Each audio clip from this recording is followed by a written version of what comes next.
Portugal is one of the best teams in the world, for sure one of the best teams in Europe, and today we just had an awful game versus Denmark. Shout out to Denmark though, they played well. They were a real team, but Portugal can play really well as well. We saw that versus France, for example, on the Euro last year, right? But there is an issue, of course. And I think the manager, the coach is an issue. Robert Martinez does not have the right level to coach a team, a selection of the best players of one of the best countries in the world playing football right now. But there is, I think, a bigger problem behind that. Of course, it's a conspiracy theory. Nobody really knows what goes behind the doors, what goes behind the curtains in the Portugal national team. But I think there is something else. Of course, Roberto Martinez is not the best coach ever, and I think he will never be close to a very good manager. But we can't explain what just happened today. A lot of people think it's like the agents of players that are actually choosing the players, and certain players have to play so then they can be bought by higher fees in the future. But something is going on. I don't know what it is. I just know when I see certain Portugal games, they are not playing as well as they can. And even the players said that they were lacking basic understanding of the game, basic things, basic mentality aspects, aggressiveness, anticipation, tactical spaces. I was actually also reading some Reddit comments and multiple Portuguese people saying that they saw multiple times 3 players in the same space on the field. Like, something is really going on, because like you can't be that bad of a coach so that your team is not ready to play. One thing is lose games. Everybody lose games. That's okay. Alright? Of course, it's bad if your team is always losing games, but you're gonna lose a game, draw a game sometimes. Sometimes you're gonna lack some intensity. But today, Portugal was really one of the worst games I've ever seen from Portugal. And Portugal is now a great selection of players, but we had pretty bad teams.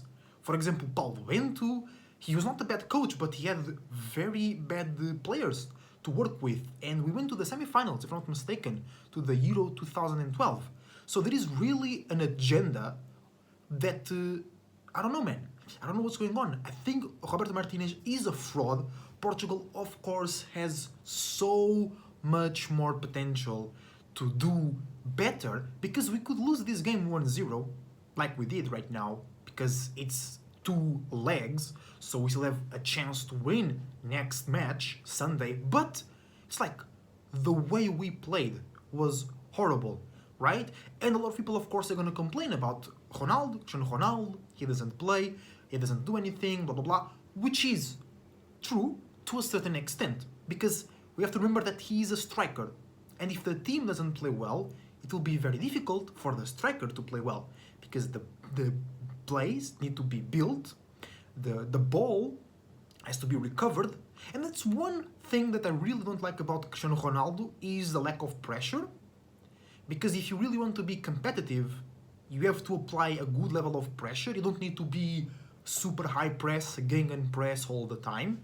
But he really does not give that to the team, right? And when you have a very good midfield, Bruno Fernandes, João Neves, and Vitinha, we have 3 of the best midfielders in the world, and Portugal barely won any balls in a high position of the field. And not only that, building from the back also didn't work well, but that's another issue. But I really think that Ronaldo and Rafael Leão are the issue on the high pressure of Portugal. Pedro Neto, he does okay. He had a bad game. I don't think he's the right player to be starting for Portugal, but Francisco Conceição was a bit hurt. I think Trincão completely should have played. I know Pedro Neto is playing at Chelsea, so maybe he has more level in the eyes of the manager, but I think Trincão, he's also been very tired playing for Sporting, but at least coming in like in the second half or something, I think he could have changed something, right? But I think the problem for Portugal in these games, because not all games are like this one, Denmark was playing in a 3-5-3, if I'm not mistaken. But what matters is like they were filling the midfield really, really well, and their press was really good. And when that happens, you kind of have to counter press. because it's going to be very difficult for you to play from the back or play a slow, cautious but quality game like Portugal played with France in the last Euros.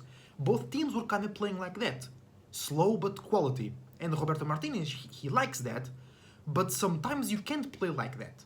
So I think Rafael Leão and Cristiano Ronaldo, they really take away that early press, because then when that is not present, the midfield will already be late for the job.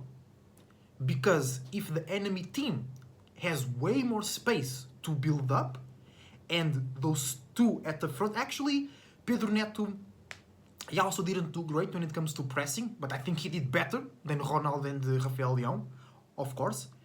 But we can't really blame him. Like I said, he didn't have a good game. I think he did alright. It's like, it was not good as well, right? But I think he did well in other games when it comes to pressing and bringing energy to the game, which is really lacking for Portugal. I think the midfield, especially Bruno Fernandes, brings energy. Ruben Dias in the back brings energy. Bro, Nuno freaking Mendes, what a machine. Like, if we had 11 Nuno Mendes, we would win the Euros. Of course, I'm joking, he's not a striker, he's not an offensive midfielder. But you know what I'm saying? Like, the energy that he brings, the passion, the consistency, the speed, like, he's awesome. And I think Rafael Leão could learn from him. I was watching the game with my girl, and I was like, Rafael Leão has the same physical attributes than Nuno Mendes, right? They're both tall, they both run really, really fast. But Rafael Leão does not give he does not give 80% of what Nuno Mendes give. Nuno Mendes is just like so good in the press. Of course, he has bad games sometimes.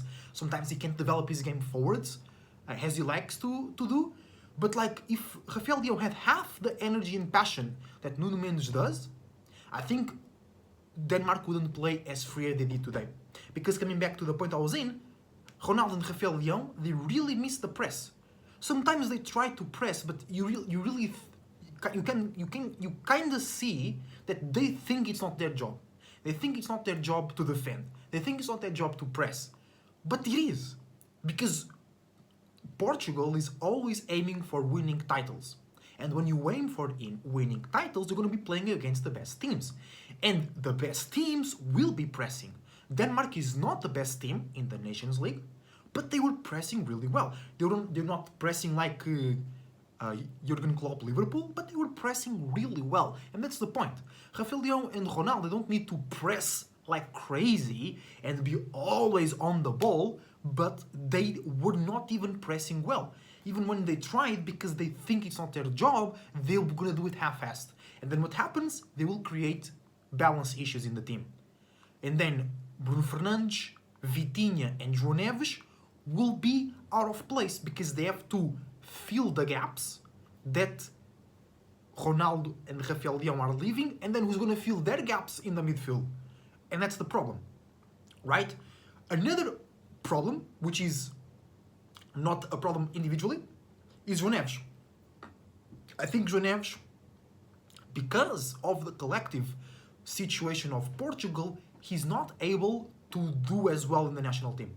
He's playing really well at PSG, at Paris Saint-Germain, with Vitinha as well, with Nuno Mendes as well, with Gonçalo Ramos as well, which I have no idea why he's not in the team, right? But I think because of the weird way Portugal is playing, João Neves is just not connecting. Because he has to do like other jobs that are not him. Of course, he's a midfielder, and the midfielders, they have to do almost all the jobs, right? A little bit of everything. But I think he's too worried about things that he shouldn't be worried about. I think it happens the same to Diogo Costa at Porto. I don't know if you guys have been watching Porto games. Their defense is kind of weak. So Diogo Costa, which is played great today for Portugal, he kind of fumbles when he plays for Porto because he doesn't trust his defense, or his defense is just bad. And I think the same happens with João Neves. I think João Neves, he's not able to... No, because he works, he runs, he does well, but then the team around him, especially Vitinha and Bruno Fernandes, they have to be scattered around the field, and then the midfield doesn't connect, which is also a lot of the criticism that comes from the Portuguese fans is that the midfield is not connecting because they are doing jobs and functions and worrying and thinking, because you have to think about this, like the midfield, you need the smartest players and they are always thinking about the whole game in itself. So when they have to cover for the front line as well in terms of press and positioning, they will be like not able to really do their game. So Portugal, awful game today. We were lucky to lose 1-0. I think at home we can win 2-1 versus Denmark, but a lot has to change in mentality and in pressing. I think the problem was really the pressing. The build-up from the back wasn't great as well because Denmark was pressing really well. I think Renato Veiga was an awful choice. He's a nice player, but Gonçalo Inácio could do better. António Silva, that sometimes just completely fumbles the bag with some passes, could have done better. Renato Veiga did the penalty. And like, why Renato Veiga as the starter? I don't hate him, but what the hell? You know what I'm saying? I think building up from the back good was especially important against Denmark because they press well, but they're not the best team in the world. So of course we could play out of their press. It would be difficult, but we are on the final stage of a competition, of an international competition. It's never going to be easy, and Portugal needs to show way better. And to finalize the video here, I think the problem is the coach. Because how? Even the players said that we're lacking intensity, we're lacking pressure, we're lacking the basics of the football. We're lacking basics of the game. Like, the players know that. But if the team didn't do that, it's because other players didn't do that. Like, Ruben Dias and Bruno Fernandes were the ones saying that pressure and intensity was lacking. So they know. Two of them know. But the team didn't do that. So that means that the other players around them, they didn't do. And I think they're talking about Cristiano Ronaldo. I think they're talking about Rafael Leão. I think they're talking about Renato Veiga. Like, kind of hinting in the shadows that we have some players, like, I know, like, Ruben Dias, I think he didn't play the best, but he did well. And Bruno Fernandes, he doesn't stop running. He also didn't have a good game because the team didn't do a good game, and midfield needs the team to do well as well. But like, he doesn't stop running. He was always giving indications. So they are telling us that the team or a lot of their companions, they are not doing the basics. And I think the coach is too soft. The coach is not making sure that the players are awake and ready to play their best. So I hope Portugal does better next game, because Portugal plays so well and they have such a good fan base. A lot of people were at Denmark to watch their game. Just like we live football, just like maybe when it comes to football, Portugal is like a South American country. You know what I'm saying? We go crazy and we love the national team. Like, we don't, like, people care about tactics and who's playing, but most people don't. Most people just want Portugal to play well and give us emotion, and that's the minimum requirement. One thing also, now he has to finish the game, to finish the video is like, I think there is this type of trauma, because before Portugal wasn't great in terms of individual players and tactics. It used to be Ronaldo plus 10. So when that quality was lacking, Portugal would play a lot with the heart and with grit. And I think there was kind of a trauma because there were certain games we could have won if Portugal was a bit more patient and cold-hearted. And I think Ronaldo and some of the older players are carrying that in their minds, so now they are not going so much into the heart space, and that's exactly what's lacking. So hopefully at home we can do way better, and let's go Portugal. Thank you for watching, guys. See you on the next time.